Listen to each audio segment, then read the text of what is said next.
Hello everyone, আসসালামু আলাইকুম। Welcome back to my channel FC bakery. আজকে আমি আপনাদের জন্য নিয়ে এসেছি 1.5 পাউন্ড ওজনের চকলেট স্পঞ্জ কেক। আজকের এই রেসিপিটা ডিটেলস আকারে শেয়ার করেছি। আপনারা অবশ্যই স্কিপ না করে সম্পূর্ণ দেখতে থাকুন। আর আমার রেসিপিটা ভালো লাগলে অবশ্যই আমার চ্যানেলটাকে সাবস্ক্রাইব করার জন্য অনুরোধ রইল। সাথে থাকা বেল আইকনটি ক্লিক করবেন। এতে করে আমি কোনো রেসিপি আপলোড করলে আপনারা সাথে সাথে নোটিফিকেশন পেয়ে সবার আগে দেখতে পারেন। চলুন তাহলে রেসিপিটি দেখে নেওয়া যাক। চকলেট স্পঞ্জ কেক তৈরি করার জন্য প্রথমে আমি শুকনো উপকরণগুলো ছেলে নিব। এই জন্য একটা ছাঁকনি নিয়ে নিলাম। ছাঁকনিতে আমি দিয়ে দিলাম 1/2 কাপ পরিমাণ ময়দা, আরও দিয়ে দিলাম 1/4 কাপ পরিমাণ ময়দা। এখান থেকে 1 টেবিল চামচ ময়দা আমি তুলে নিয়েছি। এবার দিয়ে দিলাম মালয়েশিয়ান কোকো পাউডার 1.5 টেবিল চামচ পরিমাণ। 1 চা চামচ দিয়ে দিলাম বেকিং পাউডার আর 1/4 টিস্পুন পরিমাণ দিয়ে দিলাম লবণ। আপনারা অবশ্যই ভালো ব্র্যান্ডের কোকো পাউডারটা ব্যবহার করার চেষ্টা করবেন। এবার খুব ভালোভাবে আমি শুকনো উপকরণগুলো ছেলে নিব। প্রত্যেকটা উপকরণ ছেলে নেওয়ার পর আমরা চেষ্টা করব খুব ভালো মতো মিশিয়ে নেওয়ার জন্য। এবার এক সাইডে ঢেকে আমি রেখে দিব শুকনো উপকরণটা। অন্য একটা বাটিতে আমি 3টা ডিমের সাদা অংশ আর কুসুমটাকে আলাদা করে নিয়েছি। এবার একটা ইলেকট্রিক বিটারের সাহায্যে 1 মিনিট মতো বিট করে নিব। যখন দেখবেন আপনার এরকম ফোমের মতো হয়ে আসবে, তখন দিয়ে দিব আস্ত দানা চিনি, যেটা আমরা রেগুলার চিনি খাই ওইটা। এখানে আমি 1/2 কাপ পরিমাণ আরও 2 টেবিল চামচ আস্ত দানা চিনি নিয়েছি। এবার অল্প পরিমাণ চিনি দিয়ে আবারও ইলেকট্রিক বিটারের সাহায্যে 2 থেকে 3 মিনিট বিট করে নিব, বা চিনিটা সম্পূর্ণ গলে যাওয়া পর্যন্ত বিট করতে থাকব। অনেকে জিজ্ঞেস করে থাকেন আমি কি ময়দা দিয়ে কেকটা তৈরি করি। আমি সব সময় তীর ব্র্যান্ডের প্যাকেটের ময়দাটা ব্যবহার করি। আপনারা অবশ্যই খোলা ময়দা ব্যবহার না করে প্যাকেটের ময়দাটা ব্যবহার করার চেষ্টা করবেন। আপনাদের সাথে কথা বলতে বলতে আমি আবারও চিনি দিয়ে দিলাম। আবারও বিট করে নিব 2 থেকে 3 মিনিট পর্যন্ত। আমি অবশ্যই আস্ত দানা চিনিটা 3 থেকে 4 বারে আমি মিক্স করি। এতে করে চিনির দানাটা খুব ভালোভাবে গলে যায়। যারা আমার চ্যানেলে নতুন এসেছেন প্লিজ সাবস্ক্রাইব করার জন্য অনুরোধ রইল। আমার চ্যানেলে অনেকগুলো কেকের রেসিপি আছে, আপনারা চাইলে ওইখান থেকেও দেখে নিতে পারেন। আমি আবারও চিনি দিয়ে দিলাম। বিটারের স্পিড শুরু থেকে শেষ পর্যন্ত একদম মিডিয়াম রাখতে হবে, কোনো ক্রমে স্পিড বাড়ানো যাবে না। আপনি যদি বিটারের স্পিডটা বাড়িয়ে বিট করতে থাকেন তাহলে ডিমের ফোমটা খুব দ্রুত হয়ে যাবে আর চিনিটা আস্ত থেকে যাবে। এতে করে যখন কেকটা বেক করবেন কেকের উপরে ভিজা ভাবটা চলে আসবে। আমি আবারও সম্পূর্ণ চিনিটা দিয়ে এবার বিট করে নিয়েছি 4 থেকে 5 মিনিট মতো। আবারও আমি 5 মিনিট মতো বিট করে নিয়েছি। ডিমের ফোমটা হয়ে এসেছে। এই পর্যায়ে আমি ডিমের কুসুম দিয়ে দিলাম 3টা। 1/2 চা চামচ দিয়ে দিব ভ্যানিলা এসেন্স। আপনারা চাইলে চকলেট ইমালশন বা এসেন্স দিতে পারেন। আরও দিয়ে দিব রান্নার সয়াবিন তেল 2 টেবিল চামচ। আপনারা চাইলে গলানো বাটার দিতে পারেন 2 টেবিল চামচ। অনেকে আছেন স্পঞ্জ কেকে তেল বা বাটার ইউজ করেন না। তেল ব্যবহার না করলে কেকটা খেতে কিন্তু অত একটা ভালো হয় না। কেকটা খেতে কিন্তু ড্রাই লাগে, এজন্য তেলটা অবশ্যই ব্যবহার করার চেষ্টা করবেন। আবারও 10 থেকে 15 সেকেন্ডের জন্য খুব ভালোভাবে বিট করে নিয়েছি। এবার আমি আগে থেকে যে শুকনো উপকরণগুলো চেলে রেখেছিলাম ওইটা অল্প পরিমাণ দিয়ে একটা হ্যান্ড হুইক্সের সাহায্যে মিশিয়ে নিচ্ছি। আপনারা এই পর্যায়ে অবশ্যই তাড়াহুড়া করতে যাবেন না, খুব আলতো হাতে ফোল্ড করে করে শুকনো উপকরণগুলো মিশাতে হবে। তাড়াহুড়া করে মিশাতে গেলে ডিমের ফোমটা বসে যাবে, তখন কেকের বেসটা ভালো হবে না। আবারও আমি অল্প পরিমাণ শুকনো উপকরণ দিয়ে খুব ভালোভাবে মিশিয়ে নিচ্ছি। এই পর্যায়ে আমি ওভেনটা প্রিহিট করে নিব 10 মিনিটের জন্য 160 ডিগ্রিতে। আপনাদের সাথে কথা বলতে বলতে দ্বিতীয় ধাপে শুকনো উপকরণগুলো মিশিয়ে নেওয়া হয়ে গেছে। আপনারা অবশ্যই শুকনো উপকরণগুলো 2 থেকে 3 বার ছেলে মিশিয়ে নেওয়ার চেষ্টা করবেন। এই কেকের ব্যাটার কিন্তু ওভার মিক্সিং করা যাবে না। ওভার মিক্সিং করার কারণে কিন্তু কেকটা শক্ত হয়ে যায়, স্পঞ্জি হয় না। এবার একটু স্প্যাচুলার সাহায্যে আমি ব্যাটারটা মিশিয়ে নিয়ে ব্যাটারটা দেখিয়ে দিচ্ছি ঘনত্ব কীরকম হবে। দেখুন কেকটা বেক করার জন্য আমি একটা 7 ইঞ্চ মোল্ড নিয়ে নিচ্ছি। আপনারা চাইলে এরকম মোল্ডও নিতে পারেন বা এই ধরনেরও মোল্ড নিতে পারেন। আমি মোল্ডে একটা লিকালিকির কাগজ বসিয়ে দিচ্ছি।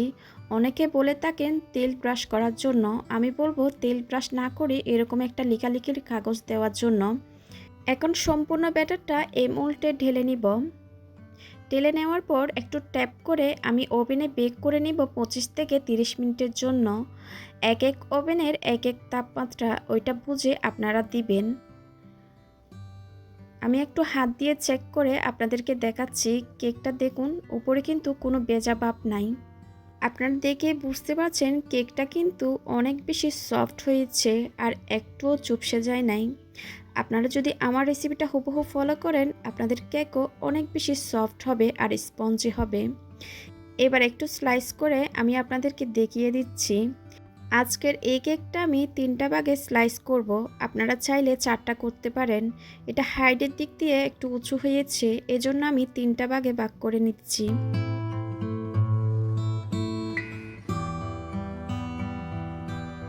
হ্যালো এভরিওয়ান, আসসালামু আলাইকুম, welcome back to my channel. আজকের এপিসোডে আমি আপনাদের সাথে শেয়ার করব 1.5 পাউন্ড একটা ভ্যানিলা স্পঞ্জ কেক। যারা নতুন কাজ করছেন তারাও পারফেক্টভাবে এই কেকটি তৈরি করতে পারবেন। আজকের রেসিপিটা আপনাদের সাথে আমি ডিটেলস আকারে শেয়ার করেছি। আশা করি আজকের রেসিপিটা আপনাদের ভালো লাগবে। চলুন তাহলে রেসিপিটি দেখে নিয়ে যাক। প্রথমে শুকনো উপকরণগুলো চেলে নিব। তার জন্য একটা ছাঁকনিতে হাফ কাপ পরিমাণ আর 2 টেবিল চামচ পরিমাণ ময়দা নিয়ে নিয়েছি। আরও দিয়ে দিব 2 টেবিল চামচ পরিমাণ কর্নফ্লাওয়ার। কর্নফ্লাওয়ারটা কেন দেওয়া হয় এটা আমি পরে বলছি। 1 চা চামচ পরিমাণ বেকিং পাউডার দিয়ে দিয়েছি। 1/4 টিস্পুন পরিমাণ লবণ দিয়ে দিয়েছি। শুকনো উপকরণগুলো খুব ভালো মতো করে চেলে নেব। শুকনো উপকরণগুলো চেলে নেওয়া হয়ে গেলে একটা হ্যান্ড হুইক্সের সাহায্যে খুব ভালো মতো করে মিশিয়ে নিচ্ছি। এটা কিন্তু খুবই ইম্পর্ট্যান্ট, শুকনো উপকরণটা খুব ভালো মতো করে মিশাতে হবে। শুকনো উপকরণগুলো খুব ভালো মতো করে মিশে যাওয়ার পর এক পাশে আমি ঢেকে রেখে দিব। অন্য একটা পাত্রে রুমের স্বাভাবিক তাপমাত্রায় 3টা ডিমের সাদা অংশ নিয়েছি। কুসুম আর সাদা অংশটাকে আমি আলাদা করে নিয়েছি। এখানে আমি 1 টেবিল চামচ পরিমাণ চিনি দিয়েছি, আর হাফ কাপ পরিমাণ চিনি দিব। এবার একটা ইলেকট্রিক বিটারের সাহায্যে মিডিয়াম স্পিডে আমি বিট করে নিব 1 থেকে 2 মিনিট পর্যন্ত। আর আপনারা অবশ্যই খেয়াল রাখবেন সাদা অংশে যেন কোনো ধরনের কুসুম না থাকে। 1 থেকে 2 মিনিট বিট করার পর আবারও আমি চিনি দিয়ে দিব। এই হাফ কাপ চিনিটাকে আমি কিন্তু 2 থেকে 3 বার করে অ্যাড করব। এতে করে চিনিটা খুব ভালো মতো করে মিশে যাবে। আর শুরু থেকে শেষ পর্যন্ত আমি মিডিয়াম স্পিডে দিয়ে বিট করে নিব। আজকের কেকটা আমি ওভেনে দিয়ে বেক করে নিব। আপনারা চাইলে চুলায় দিয়েও বেক করতে পারেন। আমার চ্যানেলে কিন্তু অনেক ধরনের কেকের রেসিপি আছে। চুলায় কিভাবে বেক করবেন চাইলে এখান থেকে রেসিপিগুলো দেখে নিতে পারেন।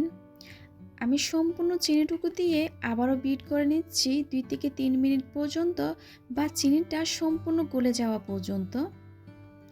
বিট করা হয়ে গেলে আমি বিটারটা অফ করে দিব। এবার আমি কুসুমটাকে অ্যাড করে দিচ্ছি। আরও দিয়ে দিব 1 চা চামচ পরিমাণ ভ্যানিলা এসেন্স। আমি আজকে ভ্যানিলা স্পঞ্জ কেক তৈরি করছি, তাই ভ্যানিলা এসেন্স দিচ্ছি।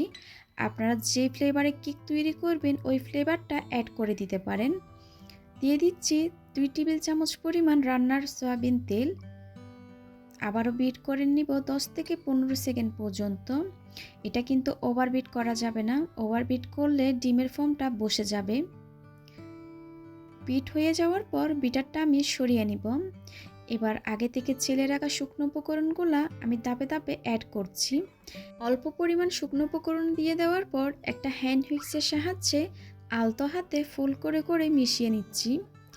আমি কিন্তু খুব আলতো হাতে মিশাচ্ছি শুকনো উপকরণগুলো। এই পর্যায়ে কিন্তু খুবই ইম্পর্ট্যান্ট, শুকনো উপকরণটা মেশানোর সময় কিন্তু খুব আলতো হাতে মিশাতে হবে। তাড়াহুড়া করে যদি শুকনো উপকরণটা মিশান তাহলে ডিমের ফোমটা বসে যাবে, তখন কেকের বেসটা কিন্তু একদমই ভালো হবে না। এবার বলছি কর্নফ্লাওয়ারটা কেন দেওয়া হয়। সাধারণত আমাদের দেশে যেসব ময়দা পাওয়া যায় সেগুলা অনেক বেশি স্ট্রং হয়ে থাকে। কেক বানালে কেক শক্ত হয়ে যায়, তাই আমরা ময়দাটাকে উইক করার জন্য কর্নফ্লাওয়ারটা ব্যবহার করে থাকি। অনেকেই প্রশ্ন করে থাকেন, তাই আজকে বলে দেওয়া হয়েছে। আপনারা কেক তৈরি করার সময় কিন্তু এই ছোটো ছোটো টিপসগুলো অবশ্যই মনে রাখবেন, তাহলে আপনাদের কেকও পারফেক্ট হবে। আপনাদের সাথে কথা বলতে বলতে শুকনো উপকরণটা আমি খুব ভালো মতো করে মিশিয়ে নিয়েছি। আমি শুকনো উপকরণটা 2 থেকে 3 ধাপে অ্যাড করেছি। শুকনো উপকরণটা কিন্তু একবারে দেওয়া যাবে না, 2 থেকে 3 বার করে অ্যাড করতে হবে। এবার 7 ইঞ্চি একটা মোল্ডে সম্পূর্ণ ব্যাটারটা ঢেলে নিয়েছি। একটু ট্যাপ করে আমি ওভেনে দিয়ে দিব। 160 ডিগ্রিতে 25 থেকে 30 মিনিটের জন্য দিয়ে দিলাম।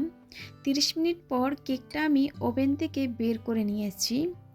আর অবশ্যই কিন্তু এক এক ওভেনের তাপমাত্রা কিন্তু এক এক রকম, সেটা বুঝে আপনারা দিবেন। কেকটা যখন পুরোপুরি ঠান্ডা হয়ে গেছে, মোল্ড থেকে আমি কেকটা ছাড়িয়ে নিয়েছি। গরম থাকা অবস্থায় কিন্তু বের করতে যাবেন না, এতে করে কিন্তু কেকটা ভেঙে যাওয়ার সম্ভাবনা থাকবে।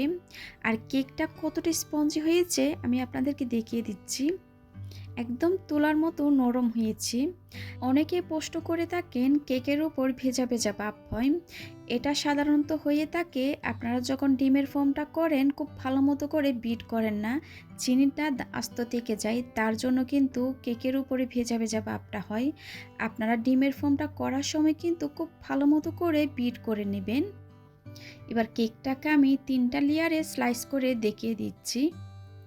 দেখুন কতটা সফট হয়েছে কেকটা। একটা ব্রেড নাইফ দিয়ে আমি কেকটাকে স্লাইস করে নিচ্ছি। আপনারা চাইলে 4টা ভাগে স্লাইস করতে পারেন।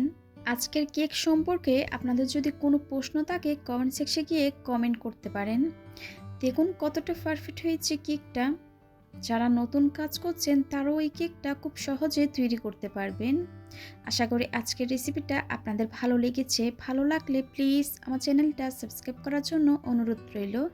আজকের মতো বিদায় নিচ্ছি। সবাই খুব ভালো থাকবেন, সবাই সবার জন্য দোয়া করবেন। আল্লাহ হাফেজ।